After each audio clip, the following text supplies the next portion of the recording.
Hi hello வணக்கம் மக்களே, welcome back to my channel. இன்னைக்கு ஒரு டிஃப்ரெண்டான மலையாள படத்தோட எக்ஸ்பிளனேஷன் தான் பார்க்க போகிறோம். வெறும் 3 பேரை வச்சு ஒரு கதையை உள்ள இன்ட்ரெஸ்டிங்காக கொண்டுட்டு போயிருப்பாங்க. சரி வாங்க, டைம் ஸ்பெண்ட் பண்ணாமல் ஒரு 10 நிமிஷத்துக்குள்ள இந்த படத்தோட கதையை பார்த்துட்டு வந்துடலாம். படத்தோட ஸ்டார்டிங்ஸ்லேயே நம்ம ஹீரோயினை காட்டுறாங்க. 2 பேருக்குமே என்கேஜ்மெண்ட் முடிஞ்சிருச்சு. அரேஞ்ச் மேரேஜ் தான் போல். இன்னும் மேரேஜ் டேட் ஃபிக்ஸ் பண்ணல. ஹீரோ அவரோட ஃபியான்சியை பார்க்கறதுக்காக காரில் போயிட்டுருக்காரு. அது சர்ப்ரைஸாக பார்க்கலான்னு சொல்லிட்டு ஸ்வீட்லாம் வாங்கி எடுத்துகிட்டு போயிட்டுருக்காரு. ஹீரோ காரில் போயிட்டுருக்கப்போ அவரோட ஃபோன் ரிங் அடிக்குது. ஃபோன் வால்பேப்பரில் கூட அவரோட ஃபியான்சி ஃபோட்டோ தான் வச்சுருக்காரு. யாரா ஃபோன் அடிக்கிறான்னு பார்த்தா நம்ம ஹீரோட ஃப்ரெண்ட்ஸ் தான் அடிக்கிறாங்க. நம்ம ஹீரோட கேரக்டரை பற்றி சொல்லணும்னா எதுக்கு எடுத்தாலும் எரிஞ்சு எரிஞ்சு விழுற ஒரு ஆள், சரியான டென்ஷன் பார்ட்டி. அதனால தான் அவரோட ஃப்ரெண்ட்ஸ் எல்லாம் ஃபோன் பண்ணி அந்த பொண்ணுக்கிட்ட கொஞ்சம் கொயட்டாக நடந்துக்கடா, பொண்ணுங்களுக்கு எப்போதுமே சாஃப்டாக பேசுகிறவங்கள தான் பிடிக்கும்னு சொல்லிட்டு ஹீரோட ஃப்ரெண்ட்ஸ்லாம் சொல்லிட்டு இருக்காங்க. ஹீரோட ஃப்ரெண்ட்ஸில் ஒரு பொண்ணும் இருப்பா. அவ கூட நம்ம ஹீரோ பற்றி நல்லா புரிஞ்சு வச்சிருப்பா. அவ கூட அட்வைஸ்லாம் கொடுக்குறா. போனோன்னா அவள்கிட்ட எந்த விஷயத்தையும் கோவப்படாத, ரொம்ப அன்பாக பேசுன்னு சொல்லிகிட்டே இருக்கப்ப ஹீரோனோட வீடும் வந்துடுது. ஹீரோனோட வீட்டுக்கு முன்னாடி போலீஸ் கேம்ப் மாதிரி ஏதோ செட்டு போட்டிருக்காங்க. என்னடான்னு பார்த்தா அப்போதாங்க நமக்கு தெரியுது அது கொரோனா பீரியடு. வீடு கூட ரெஸ்ட்ரிக்டட் ஏரியாவில் தான் இருக்குது. அதனால தான் போலீஸ் அங்கே ஒரு செக் போஸ்ட் அமைச்சு அங்கே உட்காந்துருக்காங்க. ஹீரோ உள்ளே நுழையிறப்ப அந்த செக் போஸ்ட்டில் இருக்க போலீஸ் ஆஃபீஸர்ஸ் கூட தகராறு பண்ணிட்டு தான் உள்ளே நுழையிறாரு. போய் காலிங் பெல் அடித்து ஹீரோயினை பார்த்த உடனே ஹீரோயின் சர்ப்ரைஸ் ஆவாங்கன்னு நினச்சி ஹீரோயின்னா அவங்க ஷாக் ஆகுறாங்க. என்னங்க திடீர்னு சொல்லாமல் வந்திருக்கீங்கன்னு சொல்லி கேட்டுக்கிட்டு இருக்காங்க. ஹீரோயின் பேசிகிட்டு இருக்கப்ப ஹீரோவே வா உள்ளே போய் பேசலான்னு சொல்லிட்டு அவர் பாட்டுக்கு குடுகுடுன்னு வந்து உள்ளே உட்காந்து சோஃபாவில் உட்காடுறாரு. உட்காந்துட்டு உனக்கு பிடிக்குமே நான் அந்த ஸ்வீட் வாங்கிட்டு வந்தேன், அது வாங்கிட்டு வந்தேன்னு சொல்லிட்டு ஒரு வாங்கிட்டு வந்த திங்ஸ் எல்லாம் கொடுக்க ஹீரோனும் வாங்கி போய் உள்ளே வைக்கிறாங்க. ஹீரோயினும் என்ன சொல்லாமல் திடுதிப்புன்னு வந்திருக்கீங்க, எதுக்கு வந்திருக்கீங்கன்னு கேட்க, இல்லை உன் கூட கொஞ்சம் டைம் ஸ்பெண்ட் பண்ணலான்னு தான் வந்தேன், உன்கிட்ட பார்த்து பேசிட்டு போகலாம் அப்படின்னு சொல்ல, வீட்டில் அம்மா வேற இல்லை இந்த நேரத்தில் வந்திருக்கீங்களேன்னு சொல்ல, அப்போ அம்மா இல்லையா, ரொம்ப வசதியாக போச்சு, நம்ம 2 பேரும் நல்லா ஒருத்தருக்கு ஒருத்தர் புரிஞ்சுக்கலாம், பேசி பழகிக்கலான்னு சொல்கிறாரு. எப்போ வருவாங்க, எங்கே போயிருக்காங்கன்னு கேட்க, அம்மா ஒரு ஃப்ரெண்டு வீட்டுக்கு போயிருக்காங்க, எப்படியும் ஒரு 2-3 மணி நேரத்தில் வந்துடுவாங்கன்னு சொல்ல, அப்போ நான் வெயிட் பண்ணி அம்மாவை பார்த்துட்டே போகிறேன் அப்படின்னு சொல்ல, ஐயோ இல்லைங்க அம்மா வர லேட் ஆகும், நம்ம 2 பேரும் எப்படி அது வரைக்கும் தனியாக இருக்கிறது, எங்கள் அம்மா வேறு தொட்டதுக்கும் சந்தேகப்படுற கேஸு, நம்ம 2 பேரும் தனியாக இவ்வளோ நேரம் இருந்தாங்கன்னு சொன்னால் அவங்க இல்லாத கதையெல்லாம் கட்டி என்னை தான் திட்டுவாங்க, உங்களுக்கு தெரியாது எங்கள் அம்மாவை பற்றி, நீங்கள் சீக்கிரம் கிளம்புங்க அப்படின்னு சொல்கிறாங்க ஹீரோயின். என்னன்னு தெரில, ஹீரோ வந்ததுலேருந்தே பதட்டமாக இருக்காங்க. சீக்கிரம் ஹீரோவை வெளில அனுப்புறதுலே பார்க்குறாங்க. ஹீரோவும் அப்செட் ஆகி உட்காந்துடுறாரு. ஹீரோவை பார்த்தோன்னே அப்செட் ஆகி உட்காந்துருக்கதை பார்த்த ஹீரோயினும் சரி காஃபி போடுவா டீ போடுவான்னு கேட்க, காஃபி போடுங்கன்னு சொல்ல ஹீரோயினும் போய் காஃபி போட்டுக்கிட்டு இருக்காங்க. திடீர்னு வெளில வந்து எதுக்கு நான் காஃபி போடும்போது பின்னாடி வந்து நிற்கிறீங்கன்னு கேட்க, இல்லையே நான் பின்னாடி வந்து நிற்கலையே, நான் இங்கே தான் உட்காந்துருக்கேன்னு சொல்ல, சரின்னு அந்த டாபிக் விட்டுட்டு அப்படியே பேசிக்கிட்டு இருக்காங்க. ஹீரோவும் காஃபி குடிக்கிறாரு. ஹீரோ காஃபியை குடிச்சு பார்த்துட்டு காஃபி ரொம்ப கசப்பாக இருக்குது, இருந்தாலும் பரவாயில்ல கல்யாணத்துக்கு அப்புறம் நான் அட்ஜஸ்ட் பண்ணிக்கிறேன் அப்படின்னு சொல்லிட்டு இருக்காரு. ஹீரோயினுக்கு சுத்தராக இதெல்லாம் பிடிக்கல, இவர் எப்படா கிளம்புவாருன்னு உட்காந்துருக்காங்க. அந்த நேரத்தில் கரெக்டாக மறுபடியும் ஹீரோட ஃப்ரெண்ட்ஸ் ஃபோன் அடிக்கிறாங்க. ஹீரோட கேங்கில் ஒரு பொண்ணு ஒருத்தி இருக்கான்னு சொன்னா இல்லையா, அவள் தான் ஃபோன் அடிச்சிருக்கா. என்னடா வீட்டுக்கு சேஃபாக போயிட்டியா, அந்த பொண்ணுகிட்ட பேசினியான்னு கேட்க, நம்ம ஹீரோ தான் சரியான டென்ஷன் பார்ட்டியாச்சு இருக்க அவரோட ஃப்ரெண்டு கிட்ட எரிஞ்சு எரிஞ்சு விழுறாங்க. இதை பார்த்து ஹீரோயினும் அப்செட் ஆகுறாங்க. அதுக்கப்புறம் ஏதோ ஒரு சவுண்டு கேட்குது, என்ன அது சவுண்டுன்னு ஹீரோ கேட்க, இல்லை என் ஃபோனை தான் ரூமில் வச்சுருந்தேன், அது வைப்ரேட் ஆகுது போலன்னு சொல்லிட்டு ஹீரோயின் ரூம்குள்ளே போகிறாங்க. ஃபோன் எடுத்து பார்த்தா ஹீரோயினோட அம்மா தான் பேசுகிறாங்க.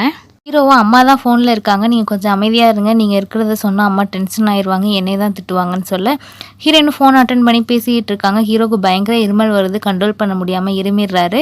உடனே இதை காதில் வாங்கின ஹீரோயினோட அம்மாவும் என்ன இது யாரோ இருமுறை சவுண்டு கேட்குதுன்னு சொல்ல, ஹீரோயின் இது மாதிரி ஹீரோ தான் பார்க்க வந்திருக்காரு அப்படின்னு சொல்ல, நீ முதல்ல டிவியை போட்டு பாருன்னு சொன்னால் டிவியில் லாக்டவுன் போட்டிருக்காங்க, இன்றைக்கி 12 மணிலேருந்து அமலுக்கு வருதுன்னு சொல்ல, இதை பார்த்து ஹீரோயின் நீ சீக்கிரம் இங்கேருந்து கிளம்புன்னு சொல்லி விரட்டுறாங்க. ஹீரோவா வீட்டில் அம்மாவும் இல்லை, அவங்களும் திரும்ப வரத்துக்கு ரொம்ப கஷ்டம், அவங்களும் ரொம்ப தூரத்தில் இருக்காங்க, உன்னை நான் தனியாக விட்டுட்டு எப்படி போகிறது, அம்மா வந்தோன்னு போகிறேன்னு சொல்கிறாரு. எல்லாம் பரவாயில்ல, என்னைய பார்த்துக்க எனக்கு தெரியும், நான் என்ன குழந்தையான்னு சொல்ல, சரின்னு ஹீரோவும் வெளில கிளம்புறாரு. காரை எடுத்து வெளில வந்தால் வீட்டு வாசல்லே தான் போலீஸ் செக் போஸ்ட் வச்சுருக்காங்க இல்லையா. ஹீரோவை பார்த்துட்டு எங்கே கிளம்புறீங்கன்னு கேட்க, இந்த மாதிரி நான் வீட்டுக்கு கிளம்புறாங்கன்னு சொல்ல, எத்தனை கிலோமீட்டர்னு கேட்க, 250 கிலோமீட்டர்னு ஹீரோவும் சொல்கிறாரு. 12 மணியோட லாக்டவுன் போடுறாங்க, நீங்கள் எப்படியும் வீட்டுக்கு போகிறதுக்கு 12 மணி மேலே ஆயிரும், அதனால் போகாதீங்கன்னு சொல்கிறாரு. ஏன்னா ஏற்கனவே வந்தோடனே தகராறு பண்ணிட்டாரு போலீஸ்கிட்ட, அதனால் அவங்க பாவம் பார்த்து கூட விட மாட்டுறாங்க. சரின்னு ஹீரோவும் வேறு வழி இல்லாமல் மறுபடியும் ஹீரோயின் வீட்டுக்குள்ளே வராரு. மறுபடியும் ஹீரோ பார்த்தோன்னே ஹீரோயின் பயங்கர அப்செட் ஆகிறாங்க. 2 நேரம் கிளம்பியிருப்பாருன்னு பார்த்தா மறுபடியும் வந்துட்டாருன்னு சொல்லிட்டு பார்த்த ஹீரோக்கோ பயங்கர கோவம் வருது. நான் ஏன்னா வேணுக்குனேமா அங்கே வந்து தங்கியிருக்கேன், வேறு வழி போக முடியல, அதனால வந்திருக்கேன், அதுக்கு ஏன் இப்படி பண்ணுற அப்படின்னு சொல்லிட்டு இவர் மறுபடியும் சண்டை போடுறாரு. இது சுத்தரா ஹீரோயினுக்கு பிடிக்கல, ஏன் இப்படி எரிஞ்சு எரிஞ்சு விழுவுறீங்க அப்படின்னு சொல்லி கேட்குறாங்க. அந்த நேரத்தில் கரெக்டாக ஹீரோட ஃப்ரெண்ட்ஸும் ஹீரோக்கு ஃபோன் அடிக்க ஃப்ரெண்ட்ஸுக்கிட்டையும் பயங்கர கோவமாக நடந்துக்கிறாரு. இதை பார்த்து ஹீரோயினுக்கு சுத்தராக பிடிக்கல, எப்படா அவர் கூட மீதி வாழ்க்கையை நம்ம கடத்த போகிறோம் அப்படிங்கிற மாதிரி யோசிக்க ஆரம்பிச்சிடுறாங்க. இப்போ மறுபடியும் ஹீரோயினோட அம்மா ஃபோன் அடிக்கிறாங்க. ஸோ இப்போ என்ன 2 பேரும் இங்கே தான் இருக்கீங்களா? நான் வர வரைக்கும் ஒழுங்காக 2 பேர் இருக்கணும், நான் முடிஞ்ச அளவுக்கு ட்ரை பண்ணுறேன் வரத்துக்கு, அப்படி என்னால் முடியலைனாலும் ஹீரோ சீக்கிரம் அவரோட வீட்டுக்கு போகிற மாதிரி நான் ஏதாவது அரேஞ்ச்மெண்ட் பண்ணுறேன் அப்படின்னு சொல்கிறாங்க. சரிம்மான்னு ஹீரோயினும் சொல்கிறாங்க. ஹீரோயினை பயங்கரமாக திட்டுறாங்க, அடக்கம் ஒடக்கமாக இருக்கணும் அப்படின்னு சொல்கிறாங்க. சரிம்மான்னு ஹீரோயினும் சொல்லிட்டு ஃபோனை வைக்கிறாங்க. அடுத்து ஹீரோயின் வந்து ஹீரோ தங்குறதுக்காக தனியாக ஒரு ரூமை கொட்டுறாங்க. இந்த ரூமில் நீங்கள் தங்கிக்கங்க, நான் பக்கத்து ரூமில் தங்கிக்கிறேன்னு சொல்லிட்டு. என்ன அதுக்குள்ளே போனீங்க, கொஞ்சம் நேரம் பேசிகிட்டு இருக்கலான்னு சொல்லிட்டு ஹீரோவும் பேசிகிட்டு இருக்க பார்க்குறாரு. நீங்கள் ஏன் உங்கள் ஃப்ரெண்ட்ஸ் கேங்லேயே ஒரு பொண்ணு இருக்காங்கல்ல, அவங்களுக்கும் உங்களுக்கும் நல்லா தான் வேவ்லென்த் செட் ஆகுது, நீங்கள் ஏன் அந்த பொண்ணை கல்யாணம் பண்ணிக்க கூடாதுன்னு ஹீரோயின் சொல்ல, ஐயாச்சி அவளாம் எனக்கு செட்டே ஆக மாட்டான், எனக்கு உங்களை தான் பிடிச்சிருக்குன்னு சொல்ல, நீங்கள் கோவப்படுறது எனக்கு சுத்தராக பிடிக்கலன்னு சொல்ல, சரி இது என்ன பிரச்சனை இருக்குது, நான் கொஞ்சம் கொஞ்சமாக என் கோவத்தை குறைச்சிக்க ட்ரை பண்ணுறேன் அப்படின்னு சொல்லி பேசிகிட்டு இருக்காரு. இவர் என்ன தான் பேசினாலும் டக்கு டக்குன்னு சில இடத்துல கோவமாக தான் பேசுகிறாரு. இப்படியே இவங்க பேச பேச வாக்குவாதம் ஆகிட்டே தான் இருக்கே தவிர இவங்களுக்குள்ளே சமாதானம் ஆக மாட்டுது. சரி மணி ஆயிடுச்சு தூங்குங்க, காலைல சீக்கிரம் கிளம்பலாம் அப்படின்னு சொல்லிட்டு போய் ஹீரோயினும் போய் தூங்க சொல்கிறாங்க. சரின்னு ஹீரோவும் அவருக்கு கொடுத்துருக்க ரூம்குள்ளே போகிறாரு. ஹீரோயின் அவங்களும் தூங்கலான்னு சொல்லிட்டு அவங்க ரூமுக்கு வந்தால் அவங்க அம்மா வீடியோ கால் அடிக்கிறாங்க. நீ எங்கே இருக்க, மாப்பிள்ளை எங்கே இருக்காருன்னு கேட்க, நான் இந்த ரூமில் இருக்கம்மா, அவர் பக்கத்து ரூமில் இருக்காருமான்னு சொல்ல, சரின்னு சொல்லிட்டு ஃபோனை கட் பண்ணுறாங்க. நான் சீக்கிரம் ஊருக்கு போகிற மாதிரி நாளைக்கு ஏதாவது அரேஞ்ச்மெண்ட் பண்ணிவிட்டு உனக்கு ஃபோன் அடிக்கிறேன்னு சொல்லிட்டு கட் பண்ணுறாங்க. ஹீரோவும் வாட்ஸ்அப் நோண்டிகிட்டு இருக்காரு. அப்போ பார்த்தா ஏதோ சவுண்டு, என்னடான்னு சொல்லி வெளில பார்த்தா டைனிங் டேபிளில் இருக்க ஒரு வாட்டர் பாட்டில் கீழே விழுந்து கிடக்கு. சரின்னு அதை எடுத்து வச்சுட்டு வீட்டை சுற்றி முற்றியும் பார்த்துட்டு மறுபடியும் போய் தூங்க போகிறாரு. அப்புறம் என்ன காலைல விடிஞ்சிடுது. ஏந்திரிச்சு பார்த்தா ஹீரோயின் வெள்ளனவே ஏந்திரிச்சு காஃபி போட்டுட்டு டிஃபன் ரெடி பண்ணிக்கிட்டு இருக்காங்க. ஹீரோவும் போய் காலைல ஹீரோயின்கிட்ட பேசிட்டு என்ன சமைச்சிருக்கேன்னு பார்த்துட்டு அதுக்கப்புறம் 2 பேரும் ஃப்ரெஷ் அப் ஆகிட்டு சாப்பிட்றாங்க. சாப்பிட்டுட்டு இருக்கப்போ கூட ஹீரோ ரொமான்ஸ் பண்ண ட்ரை பண்ணுறாரு. ஆனால் ஹீரோயின் ஒதுங்கி ஒதுங்கி போகிறாங்க. சீக்கிரம் சாப்பிடுங்க, அம்மா உங்களுக்கு ஒரு அரேஞ்ச்மெண்ட் பண்ணியிருக்காங்க, ஒரு ஆம்புலன்ஸ் இந்த வழியாக தான் போகுதான், அதில் ஏறி உங்கள் வீட்டுக்கிட்ட இறங்கிக்கங்கன்னு சொல்ல, சரின்னு சொல்லிட்டு சாப்பிட்டுக்கிட்டே இருக்காரு. அப்போ பார்த்தா மேலே இருக்க ரூம்லேருந்து ஏதோ ஒரு சவுண்டு, என்ன இது மேலே சவுண்டு கேட்குதுன்னு சொல்ல, அது ஒன்றும் இல்லை, அது ஏதாவது பொருளுக்கு இது கீழே விழுந்திருக்குன்னு சொல்லிட்டு ஹீரோயின் சமாளிக்கிறாங்க. இல்லை நேற்று நைட்டு கூட இதே மாதிரி தான் எனக்கு மேலேருந்து சவுண்டு கேட்டுக்கிட்டே இருந்துச்சுன்னு சொல்கிறாங்க. சரி இதெல்லாம் இருக்கட்டும் வாங்க அப்படின்னு சொல்லி பேசிக்கிட்டே இருக்கப்போ யாரோ காலிங் பெல் அடிக்கிறாங்க. என்னடான்னு பார்த்தா அந்த செக் போஸ்ட்டில் இருக்க போலீஸ் ஆஃபீஸர் தான், குடிக்க கொஞ்சம் ஹாட் வாட்டர் கொடுங்கம்மா அப்படின்னு சொல்லி கேட்க, இவருக்கு இந்த போலீஸை சுத்தராக பிடிக்கல, வந்தோடனே பிரச்சனை, வீட்டுக்கு போகிறப்ப இவங்க விடலை, அதனால் அவங்களுக்கு ஹாட் வாட்டர்லாம் ஒன்றும் கொடுக்காது, எதுக்கு அவங்களுக்கு ஹெல்ப் பண்ணுறேன்னு சொல்லிட்டு ஹீரோயின் கிட்ட சண்டை போடுறாரு. ஹீரோயினும் இருந்தாலும் பரவாயில்லன்னு சொல்லிட்டு தண்ணி பிடிச்சி கொடுக்குறாங்க. இப்போ என்னடான்னு பார்த்தா மறுபடியும் மேலேருந்து சவுண்டு. ஹீரோக்கு இன்னும் சந்தேகமாகுது, என்ன இது மேலேருந்து சவுண்டு வந்துக்கிட்டே இருக்குது, யாராவது திருடங்க இது வந்திருக்க போகிறான்னு சொல்லிட்டு மேலே போகிறாரு. பார்த்தா ஒரு ரூம் லாக் ஆகிருக்கு.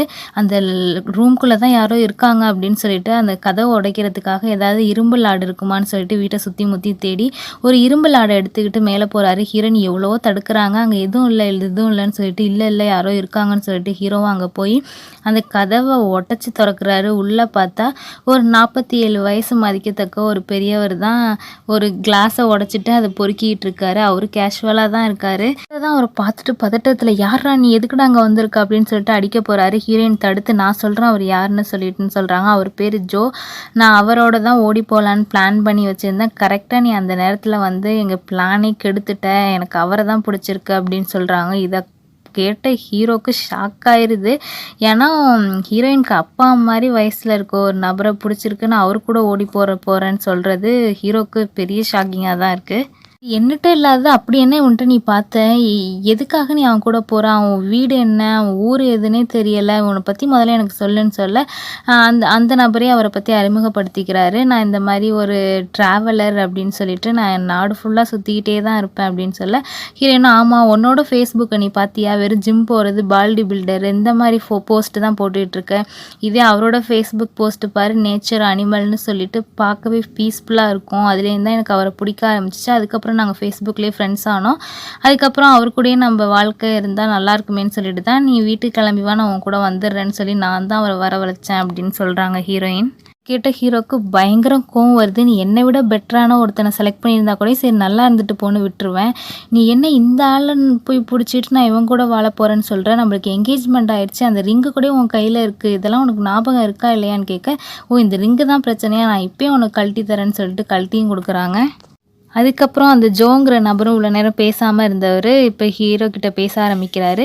அவளுக்கு உன்னை விட என்னைய தான் பிடிச்சிருக்கு. ஏன்னா பொண்ணுங்களுக்கு ரொம்ப அக்ரெசிவான பசங்களை ரொம்ப பேசுகிறவங்கள தான் பிடிக்கும். அவள் என்னை சூஸ் பண்ணியிருக்கா, அது அவளோட சாய்ஸு. நீ ஏன் இப்போ கோவப்படுற, உண்மையை புரிஞ்சுக்கிட்டு நீயே விலகி போயிரு அப்படின்னு சொல்லி பேசிகிட்டு இருக்க. நீ யாரோட எனக்கு அட்வைஸ் கொடுக்கன்னு சொல்லிட்டு ஜோவை போய் ஹீரோ அடின்னு அடிக்கிறாரு.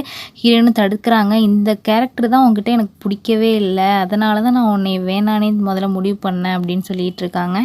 ஹீரோ ரொம்ப டென்ஷனாக இருக்கார் போல். நீ கிச்சனுக்கு போய் 3 பேருக்கும் டீ போட்டுட்டு வா, நான் அது வரைக்கும் ஒரு அட்வைஸ் பண்ணிகிட்டு இருக்கேன்னு சொல்ல ஹீரோயினும் கிச்சனுக்கு போயிடுறாங்க.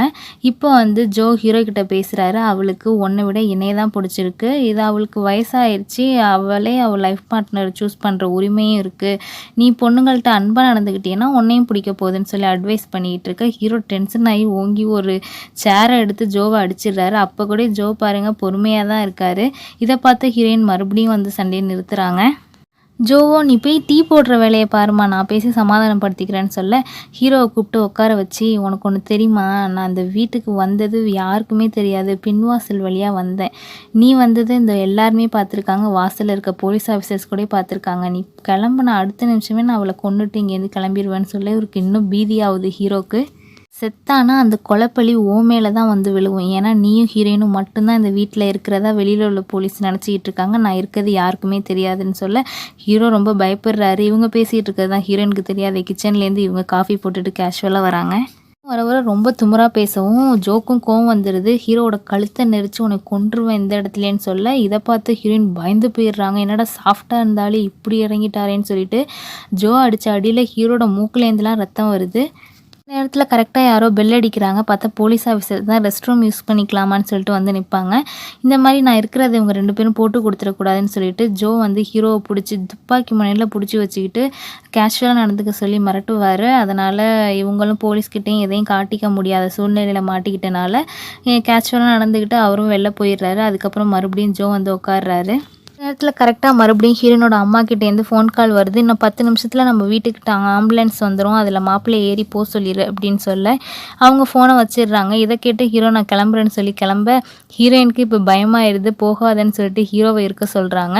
ஹீரோவும் சரி என்னானாலும் பரவாயில்ல, நம்ம உயிரே போனாலும் இவளை காப்பாற்றிடணும்னு நினச்சி அங்கேயே உட்காந்துடுறாரு.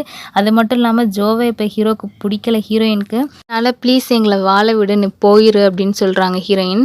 உடனே ஜோ சொல்கிறாரு, நீ தான் என்னை வர சொன்ன, அதனால தான் நான் வந்தேன், இப்போ நீயே என்னை வேணாங்கிற, அதனால் நான் போயிடுறேன் அப்படின்னு சொல்கிறாரு. ஆக்சுவலி ஜோவோட இன்டென்ஷன் வந்து ரொம்ப தப்பாலாம் கிடையாது, சும்மா ஹீரோவை மிரட்டுறதுக்கு தான் ஹீரோயினை கொலை பண்ணிடுவேன்னு சொல்லியிருப்பாங்க. இப்போ ஹீரோயின்கே பிடிக்கலங்கிறனால சரி நான் போகிறேன்னு சொல்கிறாரு. அது மட்டும் இல்லாமல் ஹீரோவை பற்றியும் சொல்கிறாரு. அவன் வந்து உயிர் போகிற சுச்சுவேஷனாக இருந்தாலும் பரவாயில்ல, உன்னை காப்பாற்றணும்னு சொல்லிட்டு இருந்தான், அவன் மேலே உயிரே வச்சுருக்கான், ஆனால் அவனோட அன்பை உனக்கு காட்ட தெரில, கோவத்து மூலியமாக தான் காட்டுறான், அவங்க 2 பேர் ஜோடி பொருத்தமும் நல்லது தான், நீங்கள் கண்டிப்பாக நல்லபடியாக வாழ்வீங்கன்னு சொல்லிட்டு அவர் வந்து ஹீரோக்காக அரேஞ்ச் பண்ண ஆம்புலன்ஸில் நான் ஏறி போகிறேன்னு சொல்லிட்டு அவர் வெளில போயிடுறாரு.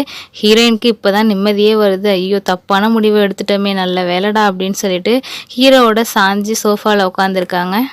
அவர் எடுத்துகிட்டு அந்த பேக்கெல்லாம் எடுத்துக்கிட்டு வீட்டு வாசலில் போய் நிற்கிறாரு ஆம்புலன்ஸில் ஏறுறதுக்காக. அப்போ செக் போஸ்ட்டில் இருக்க ஆஃபீஸரோ என்னடா வீட்டுக்குள்ளே 2 பேர் தான் இருந்தாங்க, இப்போ புது ஆளியவனோ வரானேன்னு சொல்லிட்டு அவங்களும் ஆச்சரியத்தோடு பார்த்துக்கிட்டு இருக்க இவரும் ஆம்புலன்ஸில் கை காட்டி ஏறி போயிடுறாரு. இங்கே கரெக்டாக ஹீரோயினோட அம்மா ஃபோன் அடிக்கிறாங்க. என்ன மாப்பிள்ளை ஆம்புலன்ஸில் ஏறிட்டாரா கிளம்பிட்டாரான்னு கேட்க இல்லைம்மா அவர் ஆம்புலன்ஸை மிஸ் பண்ணிட்டாருமான்னு சொல்ல சரி மாப்பிள்ளைகிட்ட ஃபோனை கொடுன்னு சொல்லிட்டு மாப்பிள்ளைகிட்டையும் பேசுகிறாங்க. அதுக்கப்புறம் என்ன இவங்க 2 பேருக்குள்ளே இருந்த மனஸ்தாபம் போயிடுது. இவங்க கல்யாணமும் நல்லபடியாக இனிமேல் நடக்கும்னு நினைக்கிறேன். தப்பான முடிவு எடுத்தவங்களுக்கு இப்போ ஒரு பாடம் கிடச்சி அவங்க கரெக்டான லைஃப் டிசிஷனை எடுத்திருக்காங்க. இதோட இந்த படமும் முடியுது. வெறும் 3 பேரை வச்சு இந்த படத்தை ரொம்பவே த்ரில்லிங்காக கொண்டுட்டு போயிருப்பாங்க. ஸோ எந்த அளவுக்கு என்னோட ஸ்டோரியில் அந்த த்ரில்லிங்கை கொண்டு வர முடிஞ்சிச்சுன்னு தெரில. டைம் இருந்தால் அந்த படத்தை நீங்கள் மறக்காமல் பாருங்கள். இந்த படத்தோட பேர் உல்ஃப். இது ஒரு மலையாள படம், தமிழ் டப்பிங்லேயும் இருக்குது, மறக்காமல் பாருங்கள். நம்மளோட டிஸ்கிரிப்ஷனில் என்னோட இன்னொரு சேனலோட லிங்கையும் கொடுத்துருக்கேன் ஃப்ரெண்ட்ஸ், அதையும் முடிஞ்சால் மறக்காமல் சப்ஸ்கிரைப் பண்ணிடுங்க. Thank you so much.